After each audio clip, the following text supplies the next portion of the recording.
আসসালামু আলাইকুম সবাই। দুঃখিত আজকে একটু দেরি হয়ে গেল আমার লাইভে আসতে। আমি অ্যাকচুয়ালি একটু কাজ করতেছিলাম। আহ, আপনাদের পড়ালেখা নিয়ে কাজ করতেছিলাম, আপনাদের শীটটা গুছাচ্ছিলাম। কারণ আপনাদেরকে তো এই চ্যাপ্টারে এখন যেটা আমি দেখতে পাচ্ছি সেটা হচ্ছে, আচ্ছা, আমি মানে হচ্ছে আমার ভিডিওটা অন করতেছি। অনেকদিন আপনাদের মানে আপনাদের তো চেহারা দেখা হয় না, আমার চেহারা আপনারা দেখেন। তো আমি অ্যাকচুয়ালি আপনাদেরকে অনেকদিন শীট টিট দিচ্ছি না, শুধু স্লাইডগুলো দিতেছি। কিন্তু আমার মনে হলো যে এখন যেহেতু বাসায় বসে আছেন, সেহেতু একটু ম্যাথ ট্যাথ প্র্যাকটিস করা দরকার আপনাদের।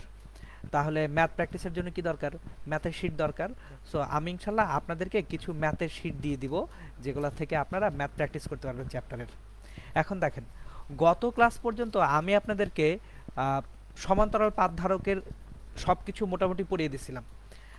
আমি ভাবছিলাম যে আজকে ম্যাথ করাবো ধারকের, পরে দেখলাম যে না, আগে আমি গাউসের সূত্রটাও পড়ায় নিই। তাহলে গাউসের সূত্র পড়ানো থাকলে আরেকটু ডেপথ ডিটেলসে যাওয়া যাবে, কনসেপ্টটা আরেকটু ক্লিয়ার হবে, এবং এরপরে আমরা পুরো চ্যাপ্টারের ম্যাথ একত্রে করব। সুতরাং আজকে হচ্ছে লেকচার নাম্বার 8। আমি এই চ্যাপ্টারের উপরে আরও দুইটা অ্যাকচুয়ালি লেকচার নিব। লেকচার নাম্বার 8 এবং 9 দুইটাই নিব কমপ্লিটলি আমি গাউসের সূত্র থেকে। আর হচ্ছে লেকচার নাম্বার 10-এ যে আমরা একদম পুরো চ্যাপ্টারে কম্বাইন্ড ম্যাথ করব। দরকার হলে লেকচার আরও আমি বাড়িয়ে দিব, ওটা নিয়ে কোনো সমস্যা নেই। চলেন আমরা ইনশাল্লাহ শুরু করি। আমরা এখন শুরু করব আজকে কিসের জিনিস দিয়ে? গাউসের সূত্র দিয়ে শুরু করব। সো আমাদের আজকে শুরু হবে ইনশাল্লাহ গাউসের সূত্র দিয়ে।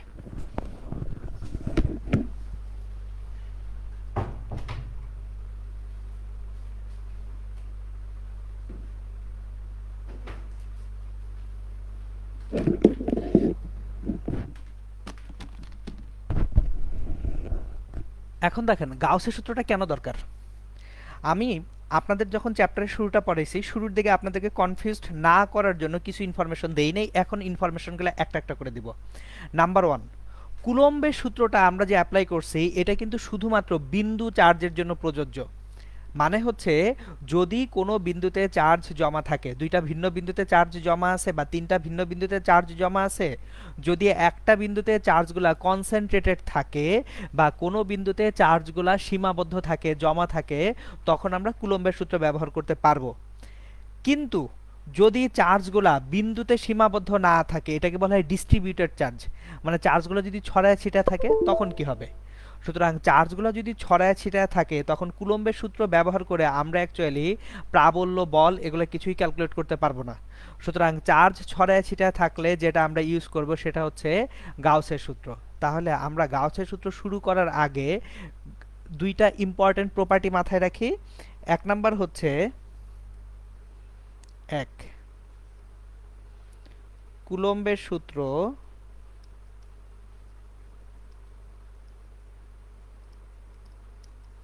শুধুমাত্র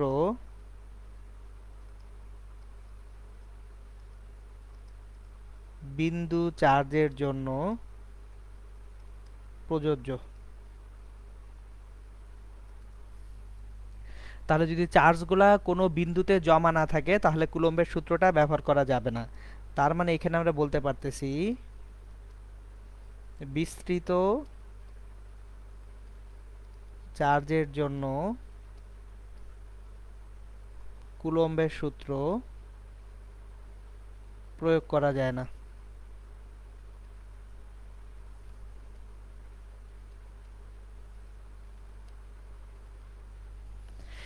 এটা হলো একটা। তাহলে বিস্তৃত চার্জের জন্য আমরা কি করব? গাউসের সূত্র ব্যবহার করা হয়। বিস্তৃত চার্জের জন্য আমরা গাউসের সূত্র ব্যবহার করব।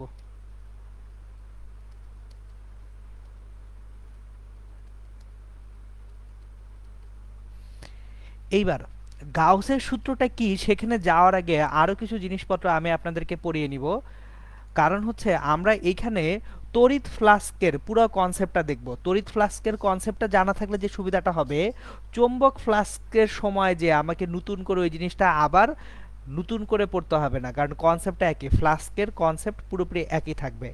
এখন তড়িৎ ফ্লাস্কে যাওয়ার আগে দেখেন, কুলম্বের সূত্র যখন আমরা অ্যাপ্লাই করছি, ধরেন কোনো একটা বিন্দু, এই বিন্দুতে চার্জ আছে +2 কুলম্ব, এখানে একটা বিন্দু আছে -4 কুলম্ব।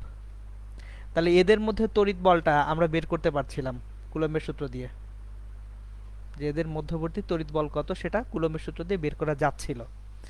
কিন্তু যদি চার্জগুলো এইভাবে না থাকে, ধরেন কোনো একটা অনিয়ত আকারের বস্তু, এরকম একটা অনিয়ত আকারের বস্তু, তাহলে অনিয়ত আকারের বস্তু যদি হয়, এর মধ্যে যদি আমি চার্জগুলোকে ছড়ায় ছিটায় রাখি, এক এক জায়গায় এক এক পরিমাণ চার্জ আছে,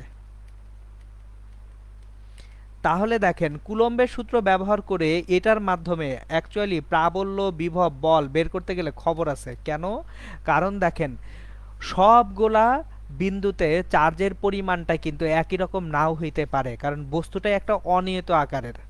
তাহলে অনিয়ত আকারের যদি একটা বস্তু হয়, সেক্ষেত্রে আমরা যেটা অ্যাপ্লাই করব সেটাকে বলা হয় গাউসের সূত্র। তাহলে এই অনিয়ত আকারের বস্তুর জন্য আমরা ইউজ করব গাউসের সূত্র, আর বিন্দু চার্জের জন্য ব্যবহার করব কুলম্বের সূত্র। ওকে, এখন এইটুকু বোঝাতে তেমন কোনো সমস্যা নেই। আমরা নেক্সট যেখানে যাব, গাউসের সূত্র পড়ার আগে আমি আপনাদেরকে এখন পড়াবো তড়িৎ ফ্লাস্ক। সুতরাং তড়িৎ ফ্লাস্ক কাকে বলে এবং তড়িৎ ফ্লাস্কের সকল ডিটেলস আমি ইনশাল্লাহ এখন আপনাদেরকে দেখাবো। ওকে, এখন দেখেন আমি যদি তড়িৎ ফ্লাস্কের কথা চিন্তা করি, ফ্লাস্ক,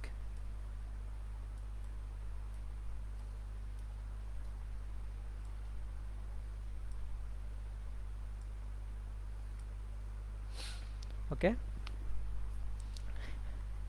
আমরা এখন তড়িৎ ফ্লাস্কের কথা চিন্তা করি। ফ্লাস্ক কাকে বলে? তড়িৎ ফ্লাস্ক। তড়িৎ ফ্লাস্ক হচ্ছে আপনার কোনো একটা তলের মধ্য দিয়ে লম্বভাবে যে পরিমাণ বলরেখা ছেদ করবে, তড়িৎ বলরেখা, তাকে তড়িৎ ফ্লাস্ক বলা হয়। তাহলে সংজ্ঞাটা আগে লিখি। কোনো তলের মধ্য দিয়ে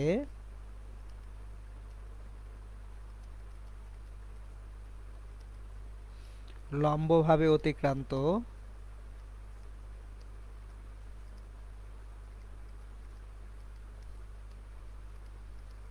তড়িৎ বলরেখার পরিমাণ বা সংখ্যাকে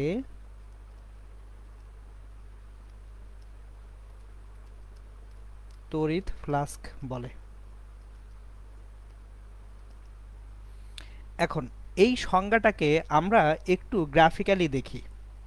সো গ্রাফিক্যালি দেখার জন্য আমি কোনো একটা তলের মধ্য দিয়ে লম্বভাবে অতিক্রান্ত বলরেখার সংখ্যা দেখব। সুতরাং আমরা কোনো একটা তল নেই, ধরেন এটা একটা তল। এই তলের মধ্য দিয়ে আমি লম্বভাবে যে বলরেখাগুলো অতিক্রম করবে, এই যে দেখেন লম্বভাবে যে বলরেখাটা অতিক্রম করতেছে, লম্বভাবে অতিক্রান্ত বলরেখার পরিমাণ বা সংখ্যা, এটা যদি ই হয়, আমার তড়িৎ ক্ষেত্র প্রাবল্য ই, ক্ষেত্রফলটা হচ্ছে এ, তাহলে দেখেন একক ক্ষেত্রফলের মধ্য দিয়ে যদি বলরেখা যায় ই, এ ক্ষেত্রফলের মধ্য দিয়ে বলরেখা যাচ্ছে কত, ই ইন্টু এ। তাহলে তড়িৎ ফ্লাক্সটাকে আমরা যদি ফাই ই দ্বারা সূচিত করি, ফাই ই সমান ই ইন্টু এ, মোট বলরেখার পরিমাণ বা সংখ্যা তড়িৎ ফ্লাক্স। এখন সবসময় যে বলরেখাগুলো লম্বভাবে যাবে তা তো নাও হইতে পারে। বলরেখা যদি লম্বভাবে না যায়, অন্য কোনোভাবে যায়, সেক্ষেত্রে কি হবে সেটা এখন আমাদের দেখার বিষয়। সুতরাং আমরা এখন দেখব তড়িৎ বলরেখা যদি এই যে আপনাদের যে তল আছে, তলের সঙ্গে লম্বভাবে না থাকে, অন্য কোনোভাবে থাকে, তখন কি হবে সেটা আমরা দেখি। এবার আমার আর একটা তল আমরা চিন্তা করি, অন্য একটি তল, ধরুন এটা একটা তল।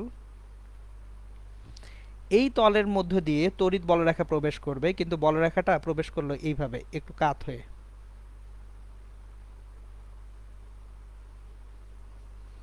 এখন দেখেন বলরেখাটা যদি তলের সঙ্গে থিটা কোণে থাকে, বলরেখাটা তলের সঙ্গে থিটা কোণে আছে,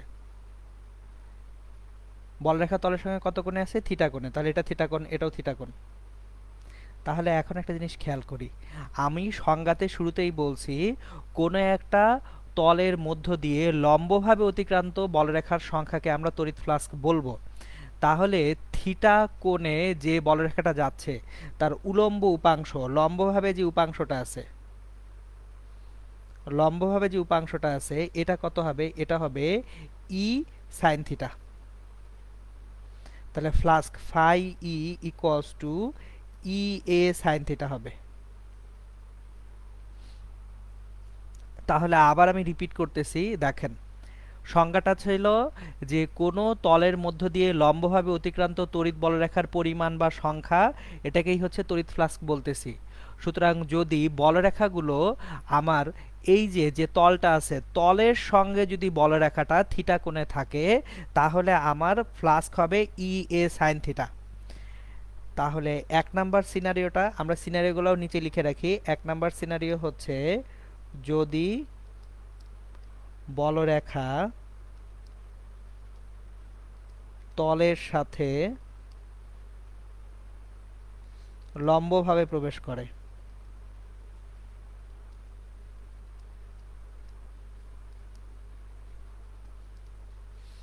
দুই নাম্বার হচ্ছে যদি বলরেখা তলের সাথে থিটা কোণে প্রবেশ করে।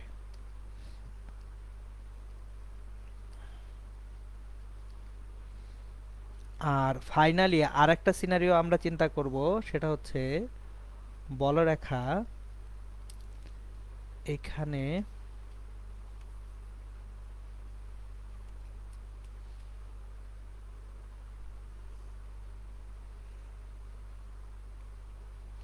বলরেখা যদি তলের দিকের সাথে থিটা কোণে প্রবেশ করে, এটা হচ্ছে তল। অলওয়েজ খেয়াল রাখবেন তল একটা কিন্তু ভেক্টর রাশি। যে কোনো তল কি রাশি? স্কেলার রাশি না ভেক্টর রাশি? যে কোনো তল অ্যাকচুয়ালি ভেক্টর রাশি। এটা আমরা ভেক্টরই পড়ছি, কারণ দেখেন আপনারা যে কোনো কিছুর ক্ষেত্রফল বের করার জন্য আমরা ক্রস গুণন ব্যবহার করছি। সামান্তরিক ক্ষেত্রের ক্ষেত্রফল বের করছি কি দিয়ে? ক্রস গুণন দিয়ে। ত্রিভুজ ক্ষেত্রের ক্ষেত্রফল বের করছি কি দিয়ে? ক্রস গুণন দিয়ে। তাহলে ক্ষেত্রফল একটা ভেক্টর রাশি এবং ক্ষেত্রফলের ডিরেকশন বা দিক সেটা হচ্ছে তলের উপর লম্ব বরাবর। তাহলে এইখানে আমরা যে ক্ষেত্রফলটা পাবো, এই ক্ষেত্রফলটা তলের সঙ্গে কি বরাবর হবে? লম্ব বরাবর হবে। ক্ষেত্রফলের দিকটা হবে তলের সঙ্গে লম্ব বরাবর। তাহলে দেখেন ক্ষেত্রফলটা যদি তলের সঙ্গে লম্ব বরাবর হয়ে থাকে, আমার এখানে তলের দিক হচ্ছে এটা, এ ভেক্টরটা এটা হচ্ছে তলের দিক এ। আমার এখন যে প্রাবল্যটা আছে বলরেখাটা, এটা তলের দিকের সাথে থিটা কোণে প্রবেশ করলো। খেয়াল করেন বলরেখা কার সঙ্গে থিটা কোণে প্রবেশ করতেছে? তলের দিকের সঙ্গে থিটা কোণে প্রবেশ করতেছে। তাহলে যদি তলের দিকের সঙ্গে থিটা কোণে প্রবেশ করে, এখন উলম্ব উপাংশটা তাহলে কত? এই যে ভেক্টর ই, এই ই এর উলম্ব উপাংশ অবশ্যই ই কস থিটা। তাহলে ফাই ই ইকুয়ালস টু হবে ই এ কস থিটা। তিন নাম্বার সিনারিও হচ্ছে তাহলে যদি বলরেখা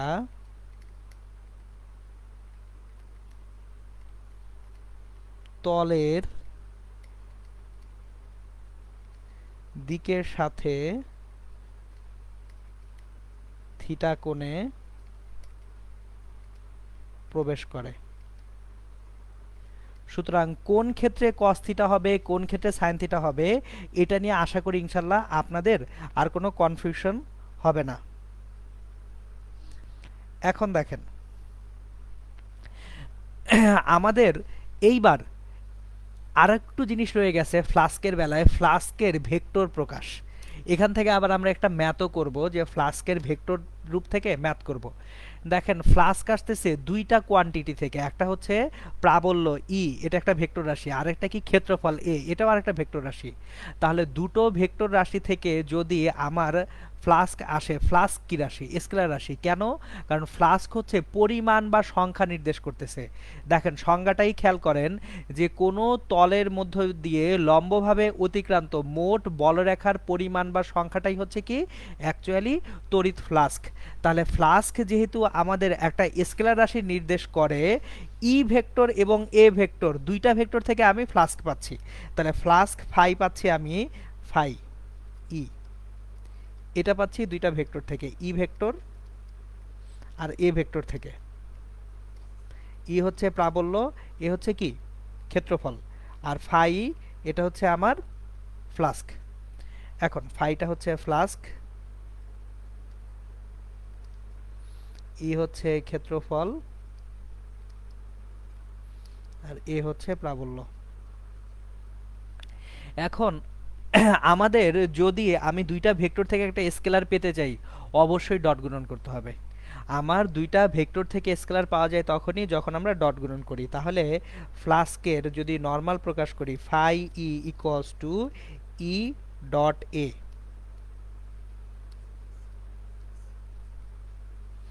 এখন আমরা এই জিনিসগুলো একটু মিলাই, চলেন মিলাই ফেলি। আগের যে তিনটা ডায়াগ্রাম আঁকছিলাম এই তিনটার সঙ্গে ফাই সমান ই ডট এটা আমি মিলাবো। তাহলে প্রথম ডায়াগ্রামটা ছিল তলের সঙ্গে কিভাবে ছিল, ভেক্টরটা লম্বভাবে ছিল, তলের সঙ্গে লম্বভাবে। দেখেন তলের সঙ্গে লম্বভাবে গেছে ভেক্টরটা। তাহলে ই এর ডিরেকশন এটা, আমার এখানে এ, এর ডিরেকশন কোনটা, এটাও এ ডিরেকশন। তাহলে ই এবং এর মাঝখানের অ্যাঙ্গেল কত, অ্যাঙ্গেল থিটা হচ্ছে 0 ডিগ্রি, কারণ দুইটা প্যারালাল। তাহলে flux phi E equals to E dot A, তার মানে ই এ কস 0 ডিগ্রি, তাহলে ই এ। সুতরাং লম্বভাবে গেলে যে ই এ হয় সেটা দেখে ফেললাম। 2 নম্বর সিনারিওতে আসি।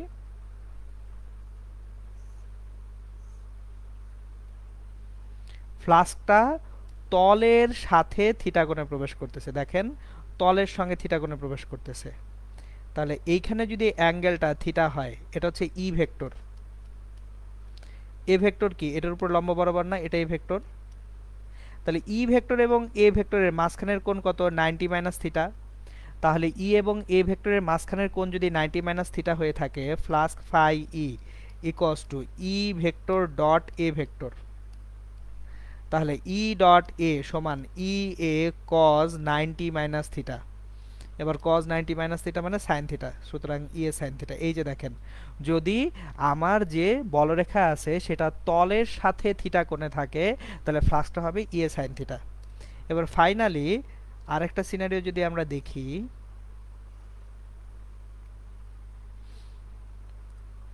বলরেখা সরাসরি তলের দিকের সঙ্গে থিটা কোণে প্রবেশ করছে,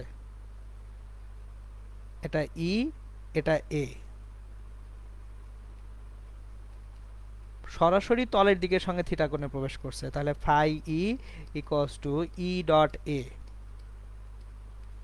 তার মানে ডিরেক্টলি ই এ কস থিটা পাওয়া যাবে। এই যে দেখেন, তাহলে এটা হচ্ছে আমাদের তড়িৎ ফ্লাস্কের একেবারে ডিটেইলস, যে কখন কত তড়িৎ ফ্লাস্ক তৈরি হবে। এখন এই জিনিসটা খুব ভালো মতো মাথায় রাখবো আমরা এই কারণে, আমরা যখন চুম্বক পড়ব তখন চুম্বকে যে আবার দেখব চৌম্বক ফ্লাস্কের কনসেপ্ট চলে আসবে এবং সেখানে ওই একই জিনিসই থাকবে, তড়িৎ ফ্লাস্কের যে কনসেপ্ট এবার চৌম্বক ক্ষেত্রের চৌম্বক ফ্লাক্সের কনসেপ্টেও একইভাবে আসবে। এখন আমরা যেহেতু এইখানে ডট গুণন দিয়ে ফ্লাক্সটা বের করতে শিখে গেছি, আমরা একটা গাণিতিক সমস্যা দেখব যে এই যে তড়িৎ ফ্লাক্সটা আছে এই তড়িৎ ফ্লাক্স রিলেটেড কীরকম গাণিতিক সমস্যা হতে পারে। একটা ছোট্ট সমস্যা দিয়ে শুরু করি, তারপর আমরা গাউসের সূত্রে আস্তে আস্তে আগাবো ইনশাল্লাহ। সো আমরা ম্যাথমেটিক্যাল প্রবলেমটা দেখি। প্রবলেমটা হচ্ছে একটা গাণিতিক সমস্যা দেখব। প্রশ্ন: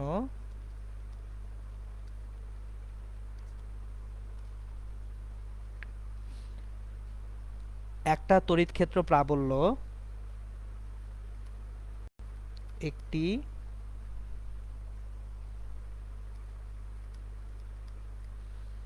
তড়িৎ ক্ষেত্র প্রাবল্য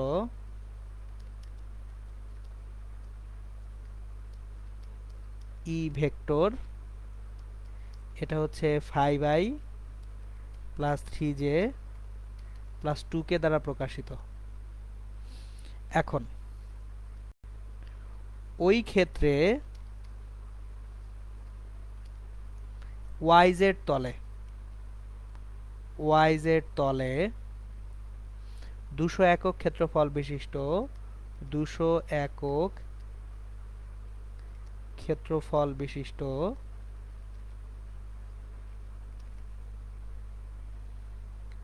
ক্ষেত্রের ভেতর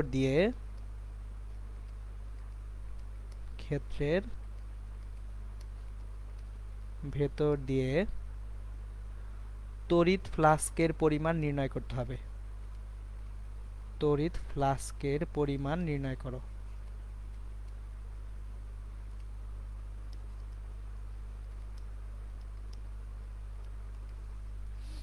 ওকে, এখন আসুন আমরা এই ম্যাথটা করব। আমার কি দেওয়া আছে? তড়িৎ প্রাবল্য ই দেওয়া আছে। এবার ওই ক্ষেত্রে ওয়াইজেড তলে 200 একক ক্ষেত্রফল বিশিষ্ট একটা ক্ষেত্রের ভিতর দিয়ে তড়িৎ ফ্লাস্কের পরিমাণ নির্ণয় করতে বলা হয়েছে। তাহলে আমরা যখন সমাধানটা করব, সমাধান করতে যাই,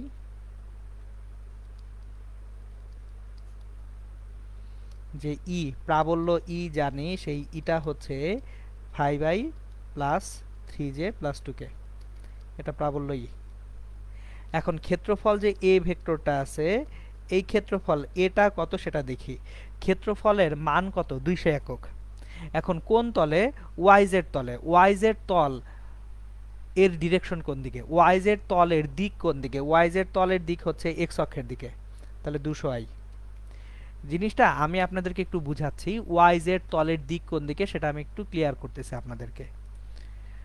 ধরেন আমার সামনে এই যে এটা একটা তল, তাহলে এই তলে যদি আমি তিনটা অক্ষ বলি এই তলের, ধরেন এক্স অক্ষ হচ্ছে সোজা আপনাদের দিকে, সামনের দিকে এক্স অক্ষ এটা, তাহলে এইটা ওয়াই অক্ষ আর এটা হচ্ছে জেড অক্ষ। তাহলে তলের উপর লম্ব বরাবর হচ্ছে আমার কি হয়? তলের দিক হয়। তাহলে আমার যদি এইটা ওয়াই হয়, এইটা জেড হয়, তলের উপর লম্ব কি এক্স ছাড়া অন্য কিছু হবে? হবে না। কারণ হচ্ছে আমরা যখন আয়তাকার একক ভেক্টর পড়ছি ভেক্টর অধ্যায়ে, তখন সেখানে দেখছি এক্স ওয়াই জেড মানে আই জে কে পরস্পর কিভাবে থাকে? লম্বভাবে থাকে। সুতরাং আমার ওয়াই জেড তলের দিক হচ্ছে এক্স অক্ষের দিকে, ওয়াই জেড তলের দিক ওয়াই জেড এর উপরে লম্ব বরাবর বা এক্স অক্ষের দিকে, আর এক্স অক্ষের দিকে একক ভেক্টর কত? আই। এই কারণে আমরা ওয়াই জেড তল যেহেতু বলা আছে, সেহেতু খেয়াল করেন এই ভেক্টরটাকে নিছি 200i। এখন আমরা তো ফ্লাস্কের জন্য অলরেডি পড়ে ফেলছি flux phi E equals to E dot A, তার মানে ই ভেক্টর এবং এ ভেক্টরকে ডট গুণন করব, 5i plus 3j plus 2k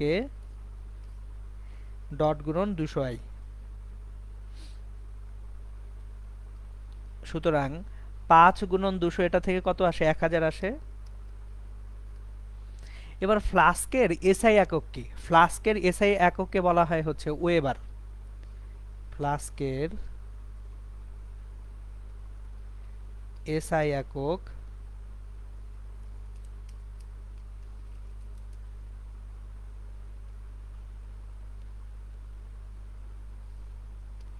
weber.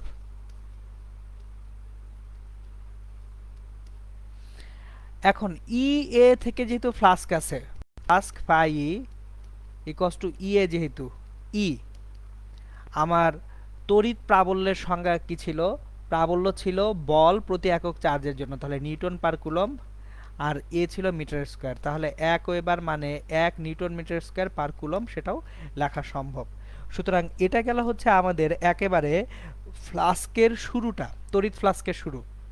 এবার এই তড়িৎ ফ্লাস্কের সঙ্গে আমরা এখন গাউসের সূত্র নিয়ে আসব।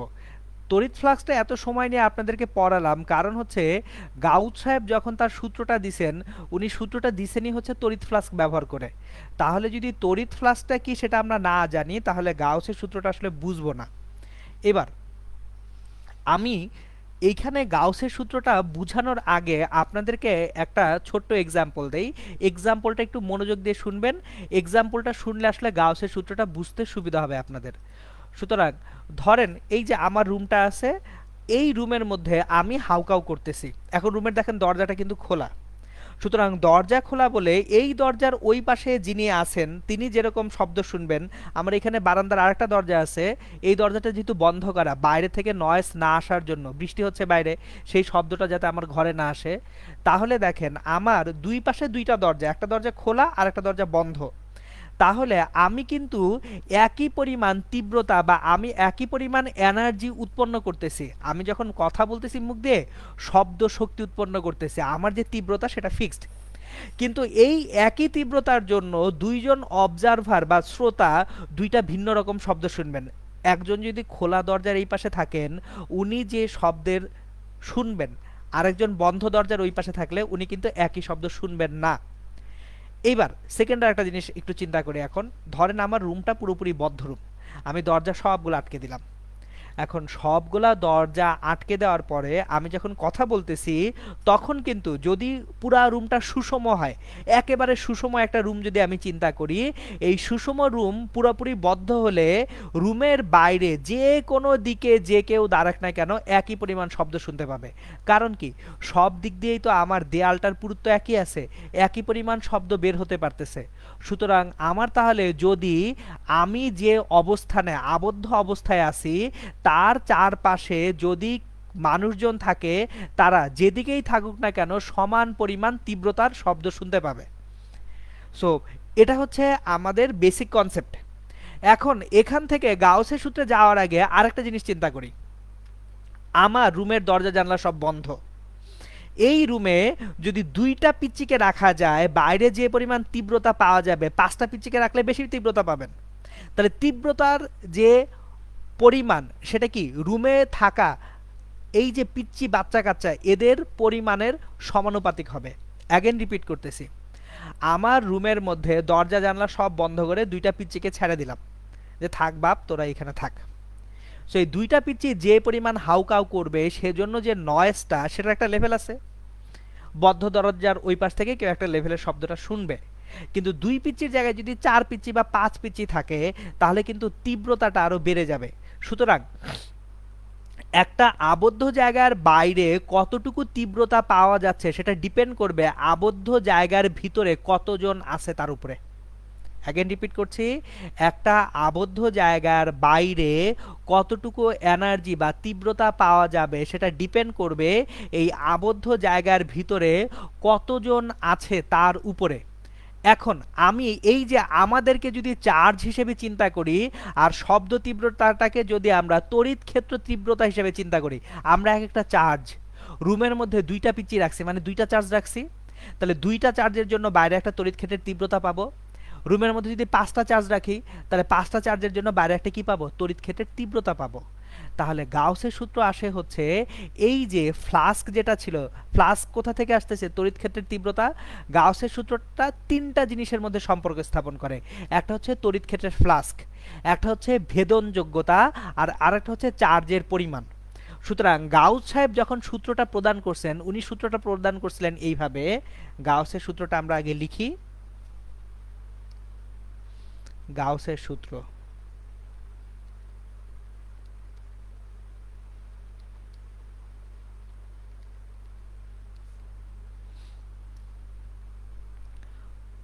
কোনো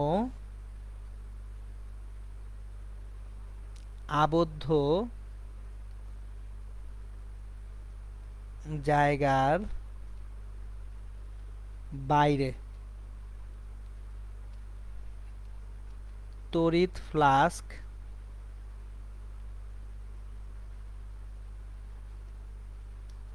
এর পরিমাণ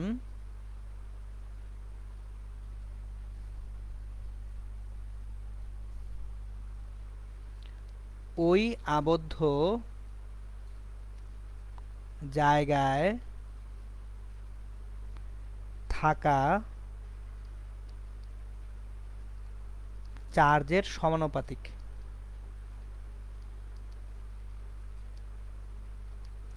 এটা ছিল গাউসের সূত্র, যে কোনো আবদ্ধ জায়গায়, খেয়াল করেন শুরু থেকে একটা কথা বলতেছি বারবার, অবশ্যই গাউসের সূত্র মেনটেন করার জন্য আমার কি হইতে হবে, আবদ্ধ জায়গা হইতে হবে। মুক্ত বা খোলা হলে কিন্তু গাউসের সূত্র অ্যাপ্লিকেবল হবে না। অনলি আবদ্ধ জায়গার জন্য আমরা গাউসের সূত্রটা অ্যাপ্লাই করতে পারবো। তাহলে একটা আবদ্ধ জায়গার বাইরে তড়িৎ ফ্লাস্কের যে পরিমাণ, সেটা ওই আবদ্ধ জায়গায় থাকা চার্জের কি হবে, সমানুপাতিক হবে। এখন আমার ধরেন এখানে কিছু চার্জ এভাবে এলোমেলো ছড়ানো আছে, চার্জগুলো এইভাবে ছড়ানো আছে। এখন এই যে চার্জগুলো আছে, এই চার্জগুলো থেকে সমান দূরত্বে আমি একটা সুষম তড়িৎ ক্ষেত্র যদি চিন্তা করি, সমান দূরত্বে এখানে একটা সুষম তড়িৎ ক্ষেত্র আমরা চিন্তা করব। বৃত্তটা সুন্দর হয় নাই, বৃত্তটাকে একটু সুন্দর করার চেষ্টা করা যাক। সমান দূরত্বে একটা বৃত্ত আঁকলাম, মেলে নাই, এখনো ভাল লাগতেছে না।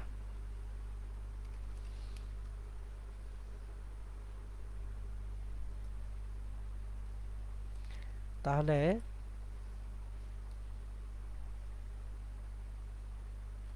দেখেন, আবদ্ধ জায়গায় থাকা চার্জের সমানুপাতিক, আমি এই চার্জটা থেকে চারপাশে সমান দূরত্বে একটা বৃত্ত চিন্তা করতেছি। এই যে সুন্দর একটা বৃত্ত হয়ে গেছে। তাহলে এই যে বৃত্তের বাইরে যে ফ্লাক্সটা পাবো ফাই ই, এই ফ্লাস্কের পরিমাণ ভিতরে থাকা চার্জের পরিমাণের কি সমানুপাতিক। তাহলে phi E is proportionate to Q. এটাই হচ্ছে গাউসের সূত্র। এখন একটা জিনিস আমরা খেয়াল করি, আমরা যদি এখানে সমানুপাতিক ধ্রুবকটা তুলে দেই, তখন পরীক্ষা নিরীক্ষার মাধ্যমে পাওয়া গেছে এই ধ্রুবকটা হয়ে যায় 1/ε0। মানে সমানুপাতিক চিহ্ন তুলে দিলে একটা ধ্রুবক আসবে। এই ধ্রুবকটা বিজ্ঞানীরা বিভিন্ন রকমভাবে ফ্লাস্কে পরীক্ষা নিরীক্ষা করছেন। কিছু কিছু সূত্র অ্যাকচুয়ালি এক্সপেরিমেন্টাল মডেল থেকে আসে। মানে এখানে সূত্রগুলা বিজ্ঞানীরা থিওরি আকারে দেন না, তারা পরীক্ষা নিরীক্ষা করেন যে ঠিক আছে ফ্লাস্কটা চার্জের সঙ্গে সম্পর্কিত। তাহলে কিভাবে সম্পর্কিত, তারা একটার পর একটা পরীক্ষা করেন, লক্ষ লক্ষ মিলিয়ন মিলিয়ন পরীক্ষা করে ওই পরীক্ষা থেকে তারা সম্পর্কগুলো স্থাপন করেন। তাহলে ফাই সমান কিউ বাই অ্যাপসিলন জিরো। এখন আমরা অ্যাপসিলন জিরো যদি এদিকে নিয়ে আসি, অ্যাপসিলন জিরো ইন্টু ফাই সমান কিউ পাওয়া যাবে। আমরা অ্যাকচুয়ালি এটাকেই বলবো গাউসের সূত্র। তাহলে অ্যাপসিলন জিরো ইন্টু ফাই সমান হচ্ছে কিউ। এটা হচ্ছে আমাদের কার সূত্র, গাউসের সূত্র। গাউসের সূত্র আমরা পেয়ে গেছি। এখন এখানে একটা ব্যাপার আছে, আমি যে চার্জগুলা রাখছিলাম এই চার্জগুলি অ্যাকচুয়ালি ছড়ানো ছিটানো ছিল একটা অনিয়ত বস্তুতে।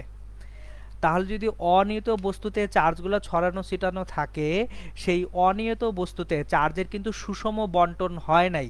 তার মানে চার্জ ডেনসিটি বা চার্জ ঘনত্ব সব জায়গায় সমান না। এখন চার্জ ঘনত্ব যদি সমান না থাকে, খেয়াল করেন যে প্রাবল্য আছে ই,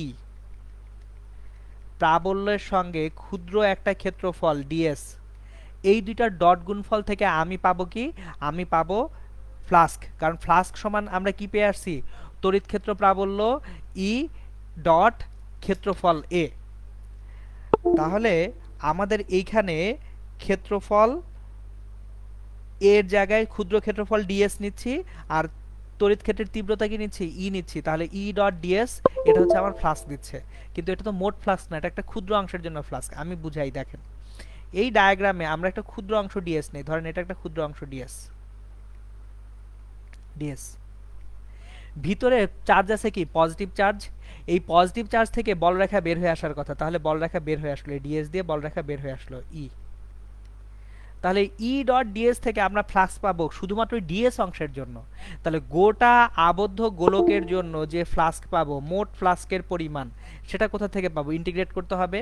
তাহলে ইন্টিগ্রেট যদি করতে হয়, সেক্ষেত্রে আমরা মোট ফ্লাস্কের পরিমাণে যে ইন্টিগ্রেট করতেছি, এইখানে একটা গোল্লা সাইন দিয়ে বোঝানো হয় এটা আবদ্ধ অংশের ক্ষেত্রফল।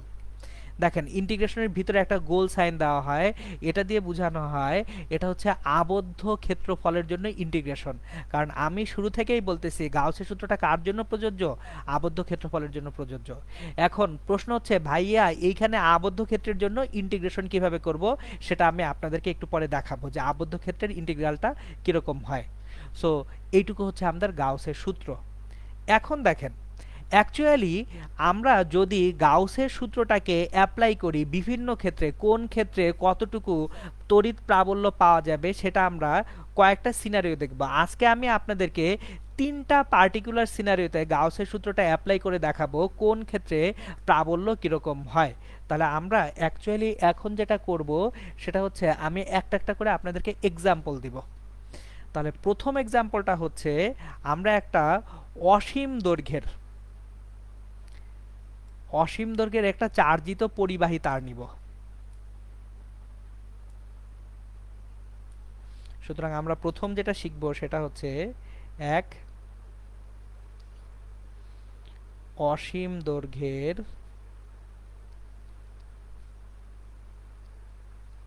চার্জিত পরিবাহী তারের জন্য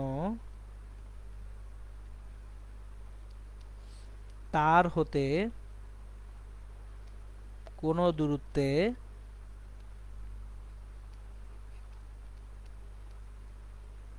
তড়িৎ ক্ষেত্র প্রাবল্য। এখন প্রথম প্রশ্ন হচ্ছে অসীম দৈর্ঘ্যের একটা পরিবাহী তার কেমনে পাবো? দৈর্ঘ্য কি কখনো অসীম হয়? দৈর্ঘ্য আসলে অসীম হয় না। এখানে অসীম এটা একটা ধারণা দেওয়া হয়েছে। কিভাবে ধারণা দেওয়া হয়েছে আমি আপনাদেরকে বুঝিয়ে বলি। ধরেন আপনি একটা তার নিছেন, তারের দৈর্ঘ্য হচ্ছে 1 কিলোমিটার, কিন্তু তার থেকে আপনি 1 মিলিমিটার দূরত্বে কি মাপবেন? তড়িৎ ক্ষেত্র প্রাবল্য মাপবেন। জিনিসটা খেয়াল করেন আবারও।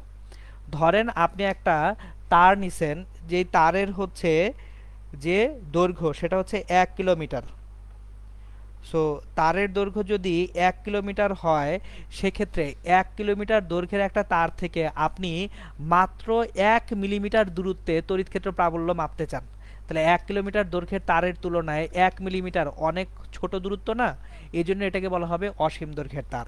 সো আসলে অসীম দৈর্ঘ্য বলতে অসীম দৈর্ঘ্য বোঝাচ্ছে না, অসীম দৈর্ঘ্য বলতে বোঝায় যে দূরত্বটার তুলনায় তারের দৈর্ঘ্যটা অনেক বেশি। তাহলে আমরা একটা বিশাল বড় তার ধরে নিলাম, বিশাল বড় একটা তার নিলাম।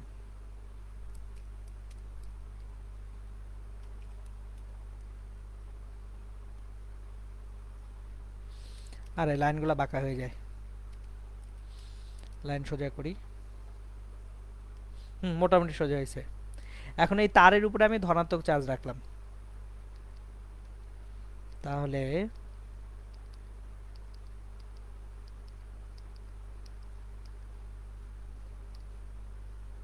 আমি ধরে নিচ্ছি এল দৈর্ঘ্যের একটি পরিবাহী তারে কিউ পরিমাণ চার্জ রাখা আছে।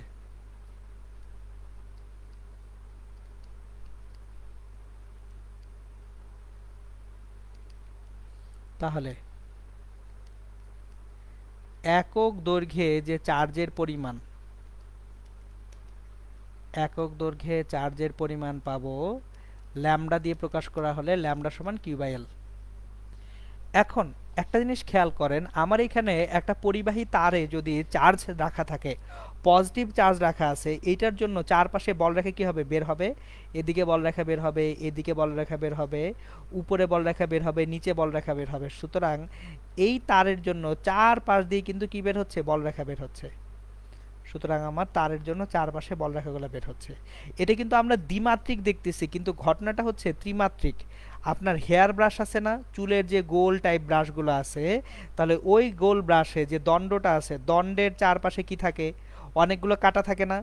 তাহলে এই দণ্ডে যদি চার্জ রাখা থাকে, চার্জ থেকে আপনার বলরেখা বের হয়ে আসতেছে। সুতরাং আমি জিনিসটা আপনাদেরকে প্র্যাকটিক্যালি দেখাচ্ছি।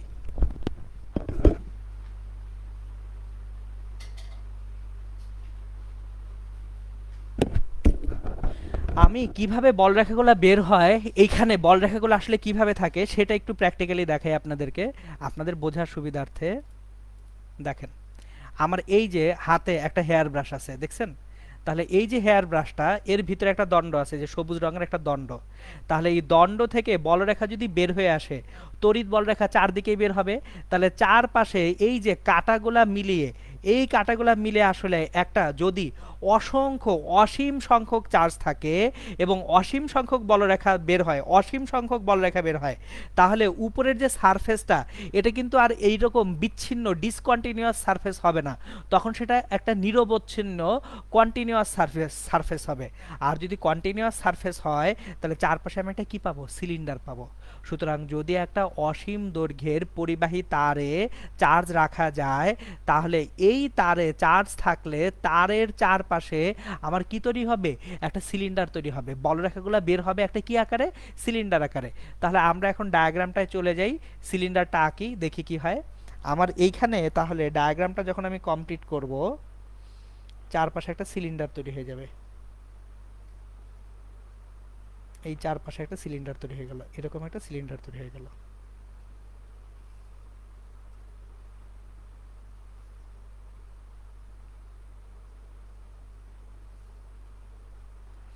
এখন এই যে সিলিন্ডারটা আমরা পাচ্ছি, এই সিলিন্ডারের কয়টা পৃষ্ঠ আছে সেটা একটু দেখব। এই সিলিন্ডারটার পৃষ্ঠ আছে তিনটা, একটা হচ্ছে উপরের একটা বৃত্তাকার পৃষ্ঠ, নিচে আর একটা বৃত্তাকার পৃষ্ঠ, আর চারপাশে একটা বক্রতল। তাহলে সিলিন্ডারের কয়টা পৃষ্ঠ আছে, তিনটা পৃষ্ঠ। আমরা তিনটা পৃষ্ঠকে আলাদা আলাদাভাবে মার্ক করে নিই। এটা হচ্ছে পৃষ্ঠ নাম্বার 1, উপরে হচ্ছে 1 নাম্বার পৃষ্ঠ, নিচে পৃষ্ঠ নাম্বার 2, নিচে হচ্ছে 2 নাম্বার পৃষ্ঠ, আর বক্রতল চারপাশে হচ্ছে পৃষ্ঠ নাম্বার 3, 3 নাম্বার পৃষ্ঠ। তাহলে আমার সিলিন্ডার আছে কয়টা পৃষ্ঠ, সরি, টোটাল এই সিলিন্ডারটার তিনটা পৃষ্ঠ আছে। এখন আমরা গাউসের সূত্র অনুযায়ী প্রাবল্য যখন দেখতে যাব, এপসাইলন 0 ই ডট ডিএস এটা সমান কিউ ছিল, যে আমার এই বক্রতলের ভিতরে চার্জ আছে কি পরিমাণ, কিউ পরিমাণ। তাহলে আমার এপসাইলন 0 ই ডট ডিএস এটা ইকুয়ালস টু কিউ। এখন একটা জিনিস খেয়াল করি, আমার কয়টা ক্ষেত্রফল, তিনটা ক্ষেত্রফল, একের জন্য একটা ই ডট ডিএস হবে। ইন্টিগ্রেশন সমাকলন মানে কি, যোগ করা কিন্তু। সুতরাং আমি আলাদা আলাদাভাবে যোগ করা যে কথা, একসাথে যোগফলটাকে প্রকাশ করাও একই কথা। তাহলে 1 নম্বর সারফেসের জন্য একটা ফ্লাস্ক পাচ্ছি, এরপর 2 নাম্বার সারফেসের জন্য আর একটা ফ্লাস্ক পাবো, 2 এর জন্য ই ডট ডিএস, এরপর 3 নাম্বার সারফেসের জন্য আরেকটা ফ্লাস্ক পাবো, ই ডট ডিএস,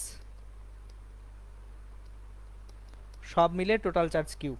এখন দেখেন E dot dS, E dot dS মানে হচ্ছে ই ডিএস কস থিটা। এখন দেখেন 1 নাম্বার সারফেসটার দিকে তাকান, 1 নাম্বার যে সারফেসটা আছে এই সারফেসের ক্ষেত্রফলের দিক, এই যে ক্ষেত্রফল তলের দিক কি, তলের উপর লম্ব বরাবর না, তাহলে এটা হচ্ছে ডিএস। কিন্তু ই এর দিক কোন দিকে, এই যে দেখেন বাইরের দিকে, তাহলে ই এবং ডিএস এর মাঝখানে এখানে কোণ কত হয়ে গেছে, 90 ডিগ্রি। সুতরাং 1 নাম্বার সারফেসের জন্য আমার ই এবং ডিএস এর মাঝখানের কোণ 90 ডিগ্রি, একের জন্য।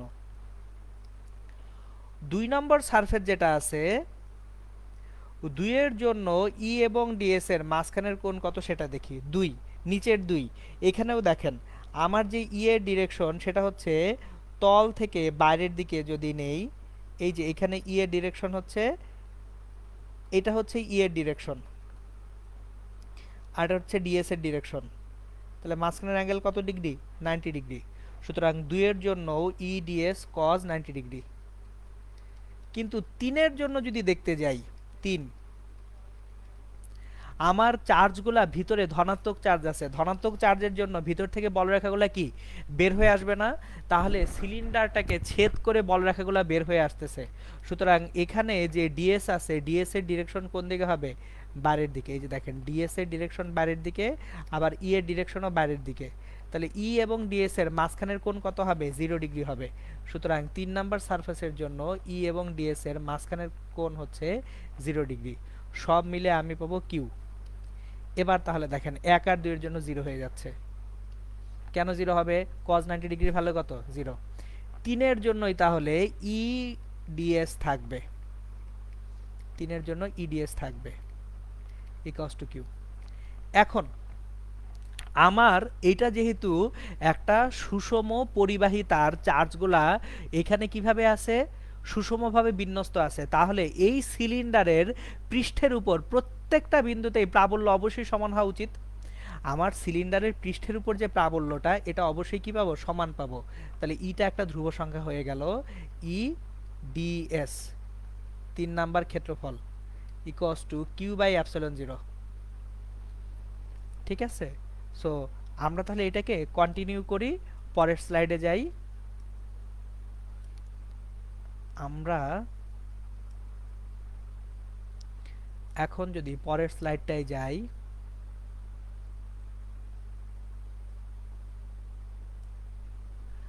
আমার যে ই এবং ডিএস এর মাঝখানে অ্যাপসিলন জিরো ওই পাশে নিয়ে যাব, ইটাকে বাইরে নিয়ে আসি, কারণ ই ধ্রুব থাকতেছে সিলিন্ডারের উপরে প্রত্যেকটা বিন্দুতে। সো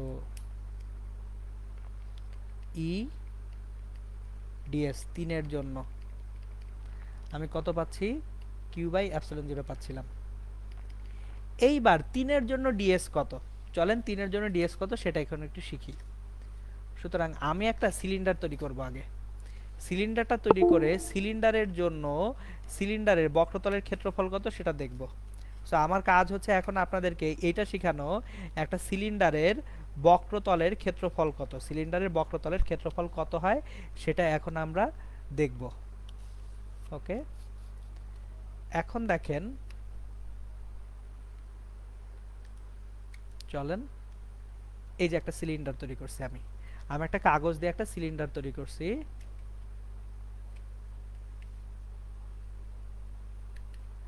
তাহলে কাগজ দিয়ে সিলিন্ডার যদি তৈরি করে থাকি, এই যে সিলিন্ডার, খেয়াল করেন এটা একটা সিলিন্ডার, কাগজের তৈরি একটা সিলিন্ডার। তাহলে এই সিলিন্ডারটাকে আমি যখন খুলে দিব এই যে দেখো খুলে দিব, তাহলে খুললে বক্রতলের ক্ষেত্রফলটা সিম্পলি কিছুই না, একটা আয়তক্ষেত্র হয়ে যাচ্ছে। একটা সিলিন্ডারের বক্রতলের ক্ষেত্রফল হচ্ছে তার পরিধি এবং তার উচ্চতার দুইটার গুণফলের সমান। সো 2 পাই আর যদি তার পরিধি হয় এবং এল যদি তার উচ্চতা হয়, সেক্ষেত্রে 2 পাই আর এল হচ্ছে সিলিন্ডারের কিসের ক্ষেত্রফল, বক্রতলের ক্ষেত্রফল। তাহলে এই যে সিলিন্ডারটা আছে, এই সিলিন্ডারটার বক্রতলের ক্ষেত্রফল যেটা আছে, এই যে বক্রতলের ক্ষেত্রফলটা হবে 2 পাই আর এল। তাহলে আমি এই সিলিন্ডারটা নিচ্ছি, নিয়ে সিলিন্ডারের বক্রতলের ক্ষেত্রফল পাচ্ছি 2 পাই আর এল। এখন তাহলে এইখানে ই থাকলো 2 পাই আর এল, এটা হচ্ছে বক্রতলের ক্ষেত্রফল equals to Q by epsilon zero. তাহলে ই সমান কত পাচ্ছি আমরা, ই সমান পাচ্ছি কিউ বাই 2 পাই আর এপসিলন জিরো এল, কিন্তু কিউ বাই এল সমান কি, ল্যামডা না, একক দৈর্ঘ্যে চার্জ। তাহলে কিউ বাই এল যদি ল্যামডা হয়, lambda by 2 pi epsilon zero R, এটা হচ্ছে একটা অসীম দৈর্ঘ্যের পরিবাহী তারের জন্য ওই তার থেকে কোনো একটা দূরত্বে তড়িৎ ক্ষেত্র প্রাবল্যের মান। সুতরাং আমরা এটা পেয়ে গেলাম গাউসের সূত্রের একটা প্রয়োগ। এবার আমরা নেক্সট প্রয়োগে যাব। এটা ছিল একটা প্রয়োগ, আমরা চলেন নেক্সট প্রয়োগটা দেখব।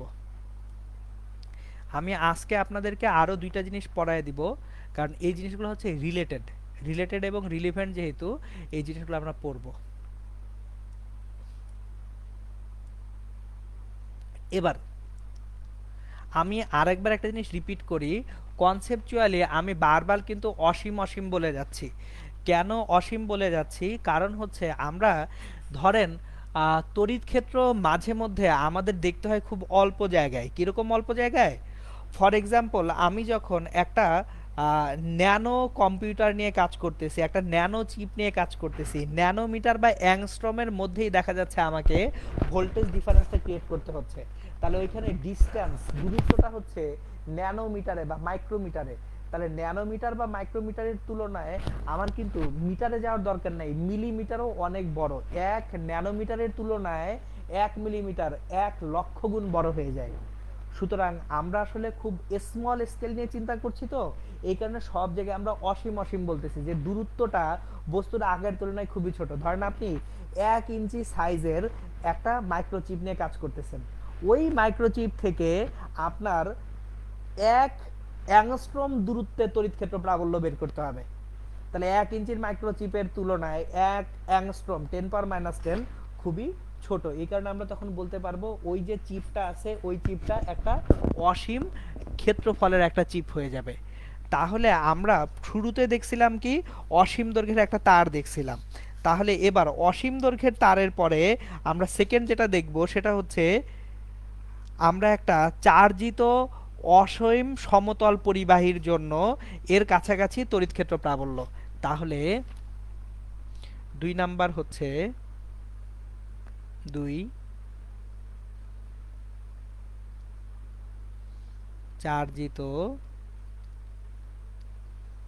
সমতল পরিবাহীর জন্য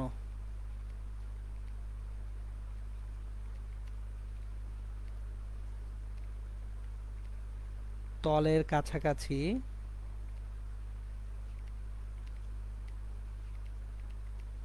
তড়িৎ ক্ষেত্র প্রাবল্য।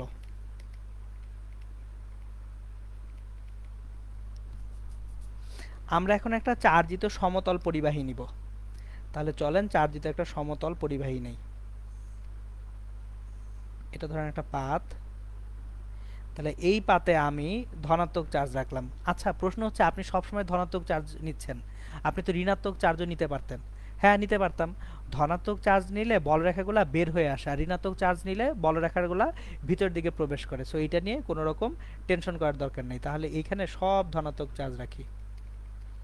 ধনাত্মক চার্জ, ধনাত্মক চার্জে ভাষায় দেই জায়গাটাকে, এখানে সবগুলোই ধনাত্মক চার্জ আছে।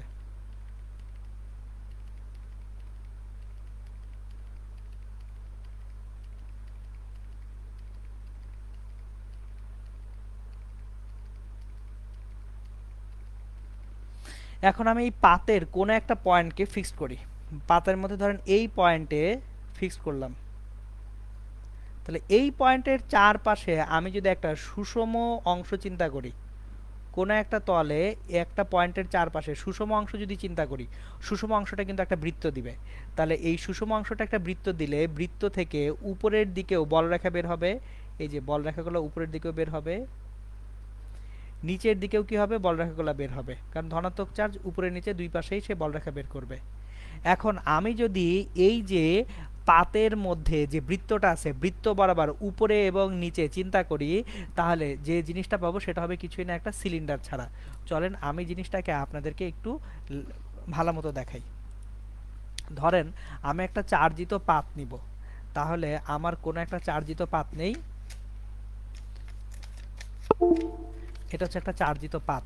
এই পাতে আমি চার্জ রাখবো, এই পাতে আমি কি রাখবো, চার্জ রাখবো। তাহলে পাতে আমি কিছু চার্জ রাখি, এই পাতায় কিছু চার্জ রাখবো। তাহলে পাতে যখন আমি চার্জ রাখতেছি, আমি চার্জগুলো আঁকতেছি আপনাদের বোঝার সুবিধার্থে। পাতে চার্জ রাখতেছি, এই যে দেখেন এই পাতে কিছু চার্জ আছে। তাহলে পাতে যদি চার্জগুলো থাকে, এইভাবে চার্জগুলো থাকে, এই ধনাত্মক চার্জের জন্য বলরেখা আপনাদের দিকে বের হবে। সো এদিকে কিছু বলরেখা বের হবে। তাহলে এই পাত থেকে উপরের দিকে কিছু বলরেখা কি হবে, বের হবে। এই যে পাত থেকে উপরের দিকে কিছু বলরেখা বের হচ্ছে।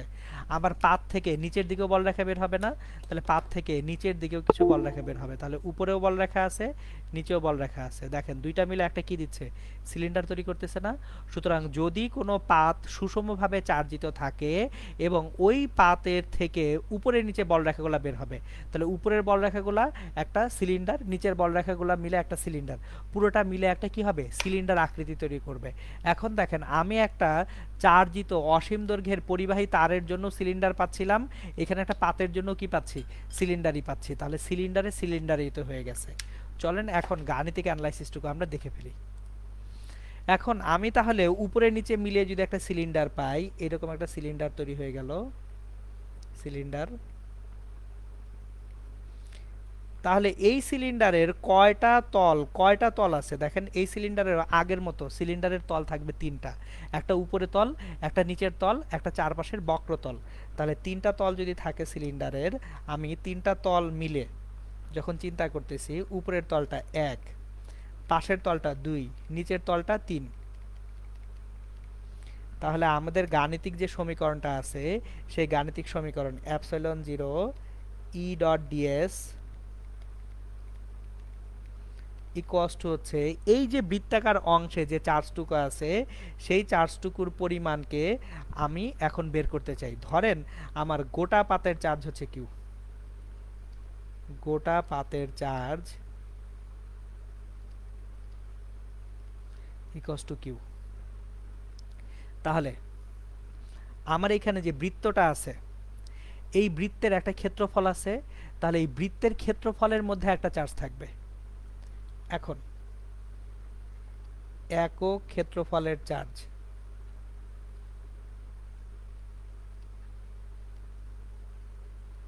Sigma equals to Q divided by পুরাটার ক্ষেত্রফল এ।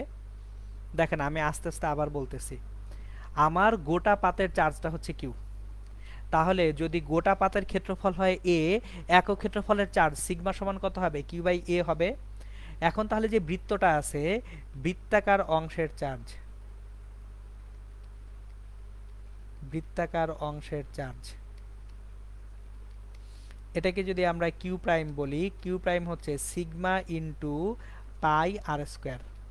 খেয়াল করেন আমার সিগমা হচ্ছে একক ক্ষেত্রফলের চার্জ, আর বৃত্তটার ব্যাসার্ধ যদি আর হয়, বৃত্তের ক্ষেত্রফল কত পাই আর স্কোয়ার, তাহলে sigma into pi R square হচ্ছে বৃত্তাকার অংশের চার্জ, এটা হচ্ছে কিউ প্রাইম। তাহলে আমার এই যে epsilon zero E dot DS যখন দেখতেছি এটা কিন্তু এই বৃত্তটার জন্য দেখতেছি, তাহলে বৃত্তের মধ্যে চার্জ আছে কত, কিউ প্রাইম। এবার তাহলে epsilon zero E dot dS এক নাম্বার ক্ষেত্রফলের জন্য ই ডট ডিএস, একইভাবে দুই নাম্বার ক্ষেত্রফলের জন্য ই ডট ডিএস, আর তিন নাম্বার ক্ষেত্রফলের জন্য ই ডট ডিএস, সব মিলিয়ে পাবো কিউ প্রাইম। এবার আমরা এটা নেক্সট শীটে আমি কন্টিনিউ করব, আমরা নেক্সট স্লাইডটায় চলে যাব, ওইখানে আমরা কন্টিনিউ করব। এখন একটু ডায়াগ্রামটার কথা আমরা খেয়াল করি, যে ডায়াগ্রামটা আঁকছিলাম আমি অ্যাকচুয়ালি ডায়াগ্রামটাকে নিয়ে আসি, তাহলে আপনাদের বুঝতে সুবিধা হবে, না হলে আপনাদের কাছে হজবরল লাগবে। সো যে ডায়াগ্রামটা আঁকছিলাম এই ডায়াগ্রামটাকে আমি সিলেক্ট করে পরের স্লাইডে নিয়ে যাই বোঝার সুবিধার্থে। এই যে ডায়াগ্রামটা আছে এই ডায়াগ্রামটাকে আমি সিলেক্ট করলাম, এটাকে কপি করি, এরপর ডায়াগ্রামটাকে আমরা এখানে নিয়ে আসব। সো আমি এখন এই ডায়াগ্রামটা অনুযায়ী কাজ করছি, আমি কাজ করতেছি এই ডায়াগ্রাম অনুযায়ী। সো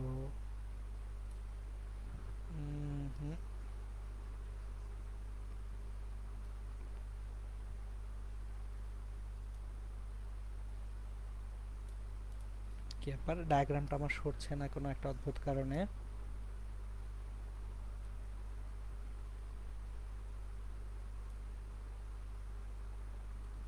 হয়ে গেছে।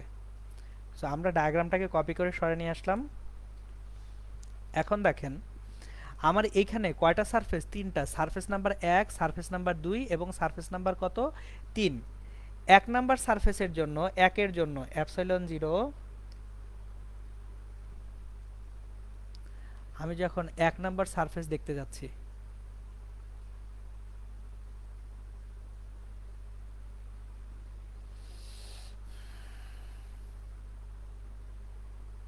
আমি যখন এক নাম্বার সারফেস দেখতে যাচ্ছি এক নাম্বার সারফেসের জন্য epsilon zero EDS cos 0 degree. খেয়াল করেন এক নাম্বার সারফেসের ডিরেকশন যেদিকে, ডিএস এর ডিরেকশন যেদিকে, বলরেখার ডিরেকশন একই দিকে, তাহলে একের জন্য ই এবং ডিএস এর মধ্যবর্তী কোণ 0 ডিগ্রি, এটা একের জন্য প্লাস। দুইয়ের জন্য ই এবং ডিএস এর মাঝখানের কোণ কিন্তু 90 ডিগ্রি। কেন দেখেন, দুইয়ে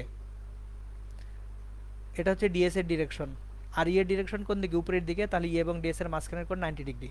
কিন্তু আবার তিনের জন্য একের মতোই ই এবং ডিএস এর মাঝখানের কোণ হবে 0 ডিগ্রি, ইডিএস cos 0 ডিগ্রি। সব মিলে আমি পাচ্ছিলাম কিউ প্রাইম। তাহলে এখান থেকে অ্যাপসাইলন জিরো একের জন্য ইডিএস পাবো, অ্যাপসাইলন জিরো দুইয়ের জন্য ইডিএস cos 0 ডিগ্রি পাবো না, ওটা 0 হয়ে যাবে, আর তিনের জন্য ইডিএস পাবো, এটা কষ্ট হবে কিউ প্রাইম। এখন দেখেন অ্যাপসাইলন জিরো বাইরে, ইও বাইরে নিয়ে আসি, 1 এর জন্য যে ক্ষেত্রফল আর 3-এর জন্য যে ক্ষেত্রফল, এটা পাবো। আর কিউ প্রাইম কত পাচ্ছিলাম দেখেন, কিউ প্রাইম আমি যেটা দিছিলাম সেই কিউ প্রাইমটা পাচ্ছিলাম Q divided by area A, এবং সেই সঙ্গে আপনার ছিল কি সিগমা, এটা ছিল actually sigma. So sigma into pi R square ছিল হচ্ছে আমার কিউ প্রাইমটা। তাহলে কিউ প্রাইমটা ছিল sigma into pi R square. দেখেন আমি একটু আগের স্লাইডে আবার ফেরত যাই, যাদের কিউ প্রাইম বুঝতে একটু কষ্ট হচ্ছে খেয়াল করেন। কিউ প্রাইম এই যে আগের স্লাইডে সুন্দর মতো দেখিয়ে রাখছি, কিউ প্রাইম বৃত্তাকার অংশের চার্জ, কিউ প্রাইমটা কত হচ্ছে sigma into pi R square হচ্ছিল কিন্তু। তাহলে আমার এখানেও sigma into pi R square যদি নিয়ে আসি, কিউ প্রাইমের যে ভ্যালুটা সেই ভ্যালুটা sigma into pi R square নিয়ে আসছি। তাহলে sigma into pi R square যদি নিয়ে আসি ভ্যালুটা, আমরা এইখানে দেখেন এখন জিনিসটাকে কমপ্লিট করি। অ্যাপসিলন জিরো ই, 1-এর জন্য ক্ষেত্রফল কত পাই আর স্কোয়ার, এরপর আবার অ্যাপসিলন জিরো ই 2-এর জন্য ক্ষেত্রফল কত পাই আর স্কোয়ার, সমান হচ্ছে sigma into pi R square. উভয় পাশ থেকে পাই আর স্কোয়ারগুলোকে যদি আমরা কেটে দেই তাহলে কি পাবো, 2 epsilon zero E equals to sigma. সুতরাং E equals to sigma by 2 epsilon zero. তাহলে দেখেন যদি আমরা অসীম দৈর্ঘ্যের একটা পাত নেই, চার্জিত পাত, এই পাত থেকে অল্প দূরত্বে যে তড়িৎ ক্ষেত্র প্রাবল্য পাবো সেটা হচ্ছে সিগমা বাই 2 অ্যাপসিলন জিরো। ওকে, গতদিন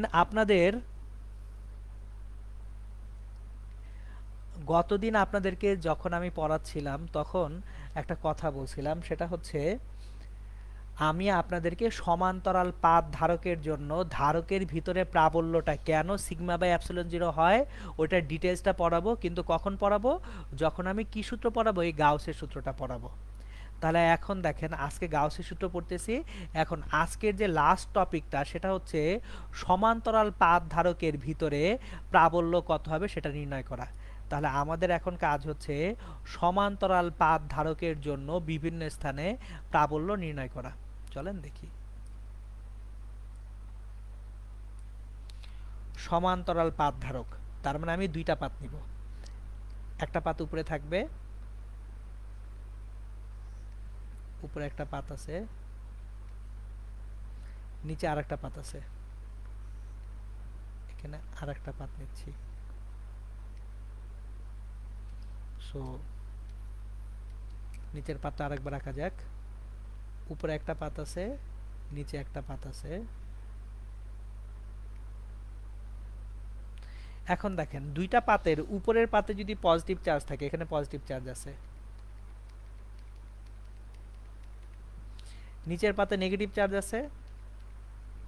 এখন পজিটিভ চার্জের জন্য বলরেখা কি চারদিকে বের হয়ে যাবে না, এখান থেকে বলরেখা বের হবে, এদিকে বের হবে, এই বলরেখা এদিকে বের হবে। তাহলে এটা হচ্ছে ই কার জন্য, পজিটিভ চার্জের জন্য। এটা কার জন্য, ই পজিটিভ চার্জের জন্য। এটা কার জন্য, ই পজিটিভ চার্জের জন্য। এখন আমার নেগেটিভ চার্জের জন্য আবার চারপাশ থেকে বলরেখা এসে প্রবেশ করবে। পজিটিভ চার্জের জন্য বলরেখা কি করে, বের হয়ে যায়, আর নেগেটিভ চার্জের জন্য চারপাশ থেকে বলরেখা কি করে, এসে প্রবেশ করে। তাহলে নেগেটিভ চার্জের জন্য এদিক থেকে বলরেখা এসে প্রবেশ করবে, ওই নেগেটিভ চার্জের জন্য বলরেখা এসে প্রবেশ করবে। তাহলে আমার এখানে নেগেটিভ চার্জের জন্য এখান থেকে এসে বলরেখা প্রবেশ করতেছে, আবার এই দিক থেকে এসে বলরেখা প্রবেশ করতেছে, এই বলরেখা এসে এই পাতে প্রবেশ করতেছে। তাহলে এটা ই নেগেটিভ, এটাও ই নেগেটিভ, এখানে ই নেগেটিভ। দেখেন এইটুকু আগে আমরা বুঝি। এখন একটা জিনিস খেয়াল করি, আমার যখন আমরা ধারক পড়ছি, ধারকে আমি আপনাদেরকে সুন্দর মতো একটা কনসেপ্ট বুঝাইছি। সেই কনসেপ্টটা হচ্ছে যদি দুইটা সমান্তরাল পাত থাকে, প্রতিটা পাতে আমার সমান পরিমাণ চার্জ জমা হবে, এটা হচ্ছে বেসিক কনসেপ্ট। তাহলে প্রত্যেকটা পাতে যদি সমান পরিমাণ চার্জ জমা হয়, তাহলে উপরের পাতেরও যে আপনার চার্জের মাত্রিক ধারক কত সিগমা, নিচের পাতেও সিগমা হবে। উপরের পাতেও চার্জ কিউ আছে, নিচের পাতেও চার্জ কিউ আছে, ক্ষেত্রফল একই আছে। তাহলে উপর পাত্রের জন্যও যে সিগমা, নিচের পাতের জন্য একই সিগমা। এখন ই পজিটিভ যেটা, ই পজিটিভ সিগমা বাই 2 এপসিলন 0। কোথা থেকে আসলো এটা? একটু আগেই তো আমরা দেখছি পাতের জন্য অ্যাকচুয়ালি চার্জ কি হয়, আপনার সরি প্রাবল্য পাতের জন্য হয় সিগমা বাই 2 এপসিলন 0, আর ই নেগেটিভ নেগেটিভ চার্জের জন্য প্রাবল্যের মান সিগমা বাই 2 এপসিলন 0। এখন আমরা তিনটা রিজিয়ন বা অঞ্চল দেখতে পারি, তিনটা রিজিয়ন বা অঞ্চল দেখব। প্রথম অঞ্চলটা হচ্ছে উপরে, এই দেখেন এই রিজনের উপরে, এই উপরের অংশে যখন আমরা দেখতেছি লব্ধি প্রাবল্য E equals to E positive আর ই নেগেটিভ পরস্পর বিপরীত দিকে আছে না? তাহলে যদি দুইটা প্রাবল্যের মান সমান এবং এরা পরস্পর বিপরীত দিকে থাকে, লব্ধিটা কত হয়ে যায়? 0। তাহলে পাত দ্বয়ের উপরে আমার কোনো প্রাবল্য নাই। আবার পাত দুইটার নিচে, এই পাত দুইটার নিচে যদি দেখি সেক্ষেত্রেও পজিটিভ এবং নেগেটিভ এই দুইটা প্রাবল্য উল্টা দিকে, পরস্পর উল্টা দিকে প্রাবল্য থাকলে লব্ধিটা কত হয়ে যায়? 0 হয়ে যায়। তাহলে উপরেও প্রাবল্য 0, নিচেও প্রাবল্য 0। তাহলে ভিতরে প্রাবল্য কত? ভিতরে যে প্রাবল্য ই, দুইটা একই ডিরেকশনে আছে, তাহলে E positive plus E negative. এখন ই পজিটিভের মান সিগমা বাই 2 এপসিলন 0, ই নেগেটিভের মান সিগমা বাই 2 এপসিলন 0। আলটিমেটলি কত পাচ্ছি? Sigma by epsilon 0। তাহলে এই যে দেখেন এটাই হচ্ছে সমান্তরাল পাত ধারকের, সমান্তরাল পাত ধারকের অভ্যন্তরে বা ভিতরে তড়িৎ ক্ষেত্র প্রাবল্য, তড়িৎ ক্ষেত্র প্রাবল্য। সুতরাং এই গেল হচ্ছে আপনাদের বইয়ে যেটুকু গাউসের সূত্র এর প্রতিপাদনগুলো আছে মোটামুটি একটা লেভেল। আরও একটা জিনিস বাকি আছে, চার্জিত আমার যদি অপরিবাহী হয়, চার্জিত অপরিবাহীর জন্য প্রাবল্য এবং বিভব কী হবে সেটা ইনশাল্লাহ আমি আপনাদের সঙ্গে আগামী ক্লাসে ডিসকাস করব। ওকে, কমেন্টে আমি কিছু প্রশ্ন দেখতেছি, প্রশ্ন দেখি।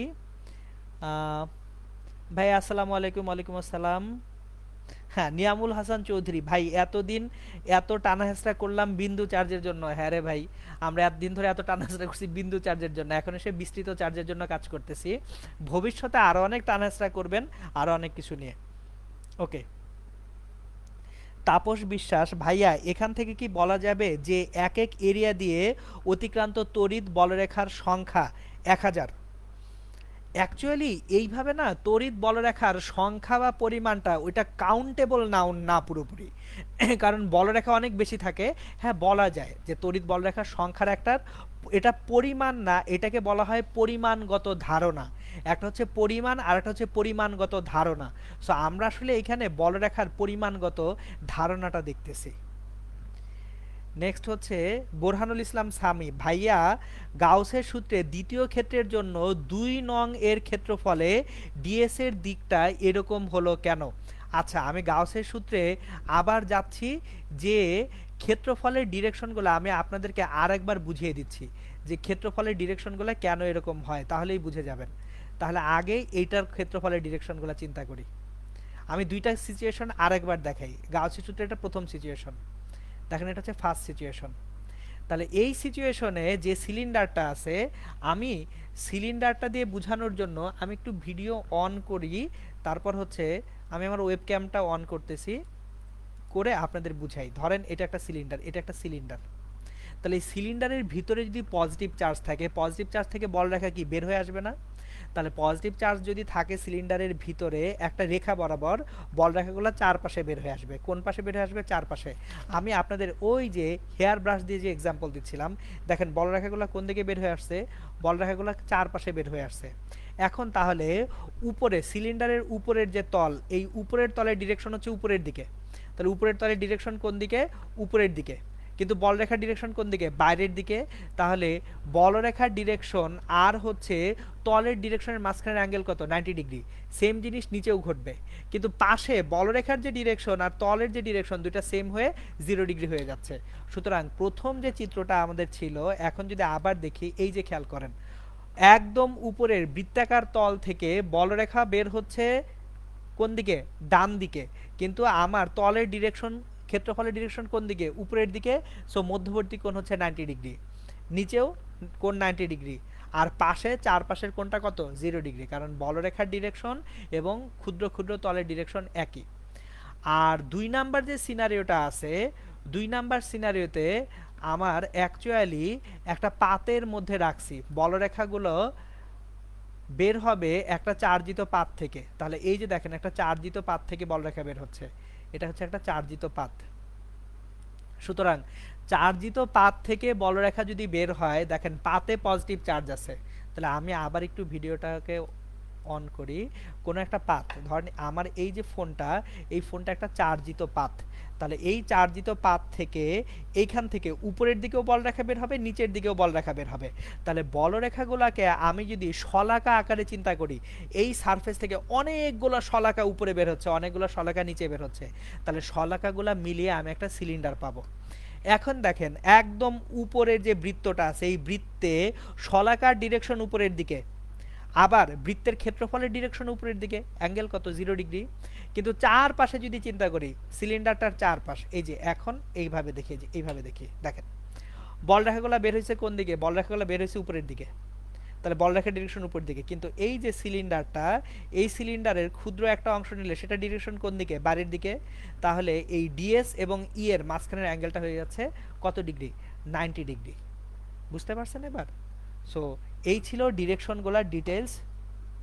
ওকে, আর কোনো প্রশ্ন দেখতে পাচ্ছি না। ওকে, ভালো থাকেন সবাই, তাহলে পড়ালেখা করেন ইনশাল্লাহ। আর হচ্ছে আমি আপনাদের শিটও আপডেট করে দিব।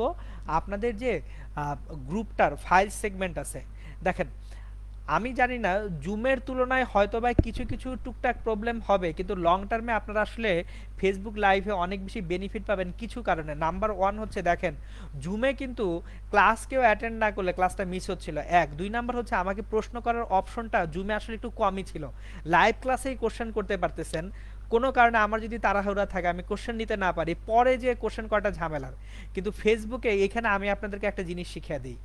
আমার এই যে আজকের যে ভিডিও লেকচার, ধরেন আপনি এই লেকচারটা কোনো কারণে মিস করছেন, পরে আপনি লেকচারটা দেখবেন, তাহলে পরে যখন দেখবেন তখনও যদি আপনার কোনো প্রশ্ন অ্যারাইজ করে যে ভাইয়া আমার এইখানে, আমি যদি পরে একটা কোশ্চেন অ্যারাইজ করে তখন আমি কি করব? খুব সিম্পল, পরে যদি কোশ্চেন অ্যারাইজ করে ভিডিওটার নিচের যে কমেন্ট বক্স আছে সেই কমেন্টের মধ্যে কোশ্চেনটা করে দিবেন।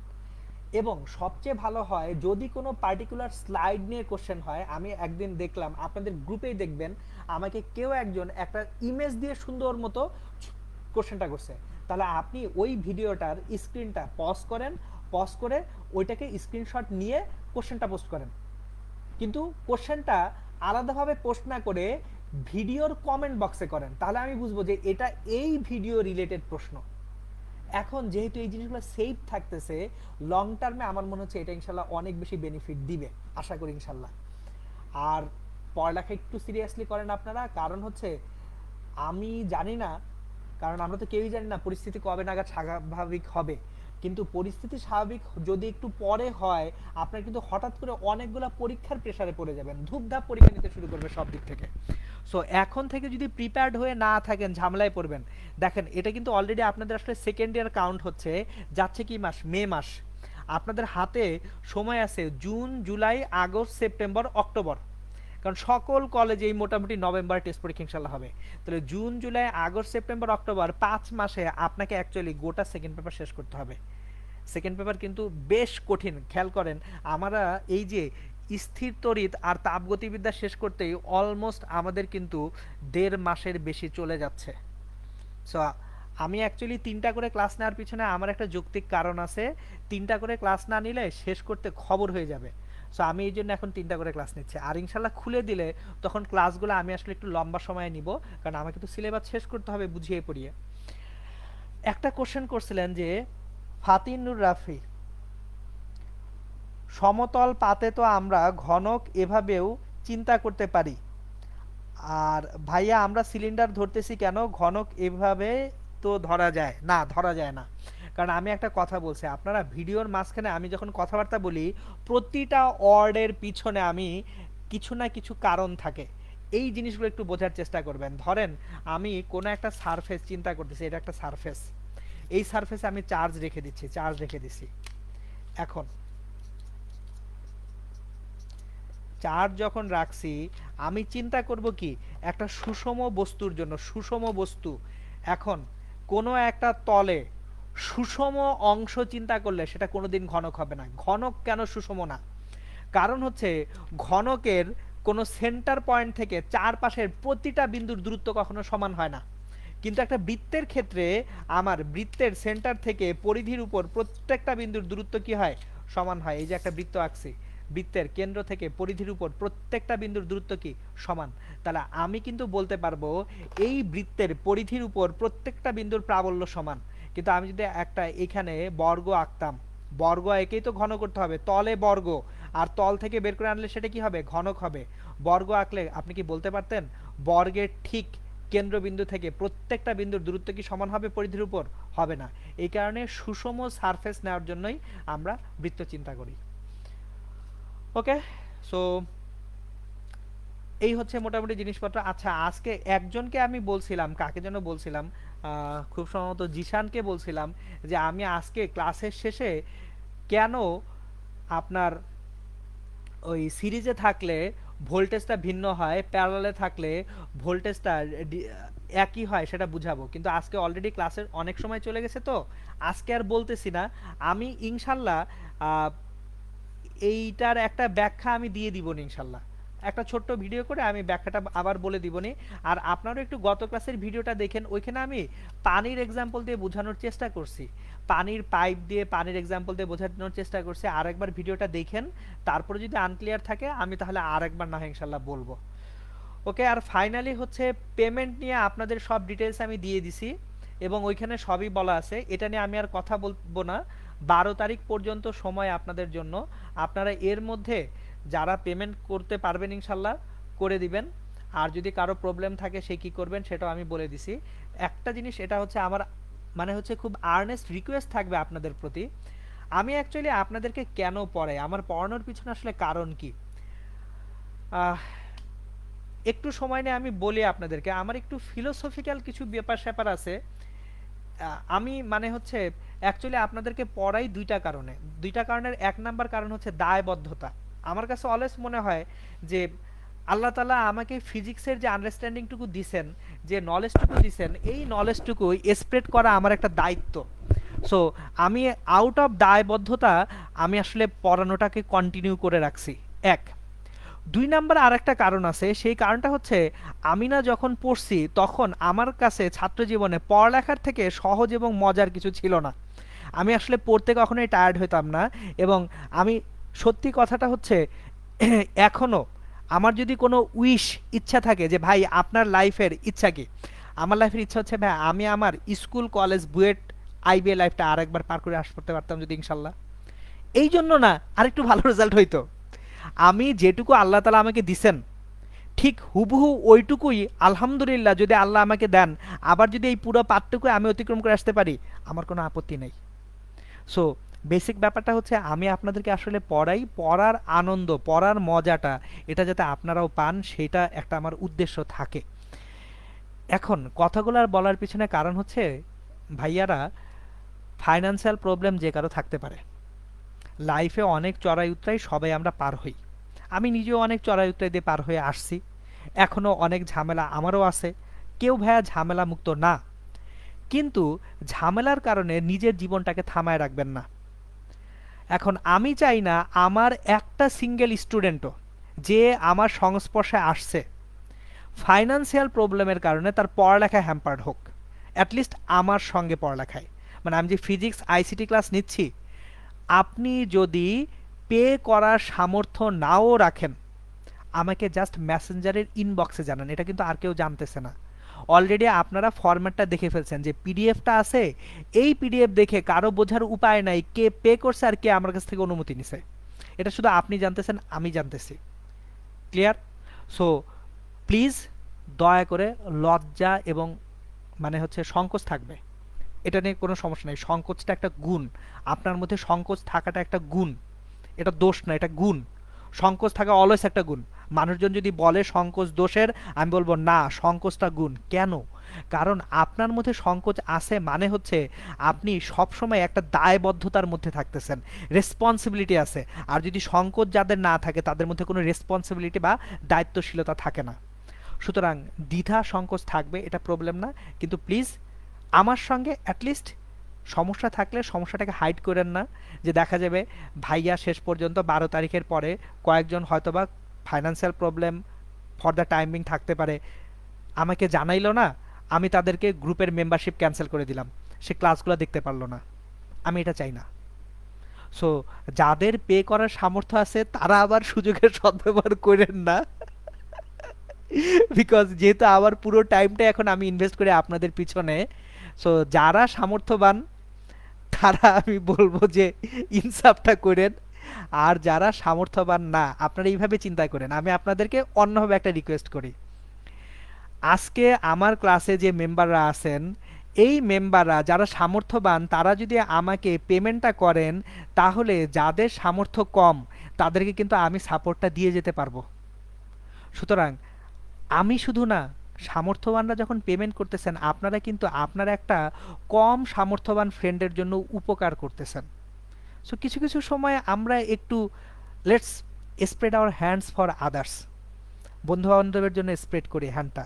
এবং আমি আর একটা রিকোয়েস্ট করবো আপনাদেরকে, যেহেতু অনলাইন ক্লাসরুমে আমার স্টুডেন্ট নাম্বার নিয়ে কোনো সমস্যা নাই, আমি তো এখানে লাইভে এসে কথা বলতেছি, ফেসবুক লাইভে আসার পিছনে এটা আমার একটা কারণ, যে আমি যখন কথা বলতেছি আপনারা কমেন্ট সেগমেন্টে, আপনার কমেন্ট যে সেগমেন্টটা আছে সেই কমেন্ট সেগমেন্টে আমি প্রশ্নগুলো দেখতে পারতেছি।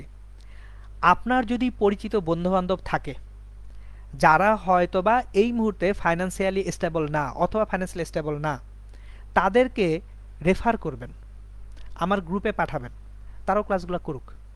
মানে আমি পড়ানোটাকে, অবশ্যই ফাইন্যান্সিয়াল একটা রিজন থাকবেই আমার, কারণ যেহেতু এটা আমার প্রফেশন হয়ে গেছে এখন, আমি টাকা পয়সার ব্যাপারটা আমাকে ডিল করতেই হবে, কারণ আমাকেও তো আপনাদের সাপোর্ট দেওয়ার জন্য আমার অনেক কস্টিং যায়, আমার নিজের জীবন চালাতে হয়। কিন্তু পাশাপাশি আমি যদি 10টা মানুষকে সাপোর্ট দিতে পারি, এইটা আমার একটা ভালো লাগার জায়গা। আর আপনিও ওইভাবে একটা ভালো লাগার জায়গা তৈরি করতে পারেন, যে আপনি আপনার একটা বন্ধুকে সাপোর্ট দিচ্ছেন। কিভাবে সাপোর্ট দিচ্ছেন? যে তোর সমস্যা আছে, কোনো প্রবলেম নাই, তুই মনির ভাইকে একটা মেসেঞ্জারে নক দে, ওনার গ্রুপে ঢুকে তুই ফিজিক্স কোর্সটা কর। সো যতদিন অনলাইনে ক্লাস হচ্ছে, যেহেতু এটা পুরোপুরি আমার কন্ট্রোলে, ইনশাল্লাহ আমি আপনাদেরকে সুযোগটা দিব। ঠিক আছে? আচ্ছা, ওকে। আর আবারও বলতেছি যে যদি এরকম হয় আপনি পে করছেন অথবা আমার কাছ থেকে পারমিশন নিছেন কিন্তু ওই তালিকাটায় আপনার নামটা আপডেটেড হয় নাই, কাইন্ডলি আমাকে নক দিয়েন, কারণ আমি মানুষ, আমার ভুল হতেই পারে। সো আমি ভুলের ঊর্ধ্বে না, সেক্ষেত্রে আমি ইনশাল্লাহ ভুলটা সংশোধন করে দিব। ঠিক আছে? ওকে। অনেক কথা বলে ফেললাম আজকে। সবাই ইনশাল্লাহ ভালো থাকবেন, সবাই সবার জন্য দোয়া রাখবেন এবং পড়ালেখা করবেন। আসসালামু আলাইকুম।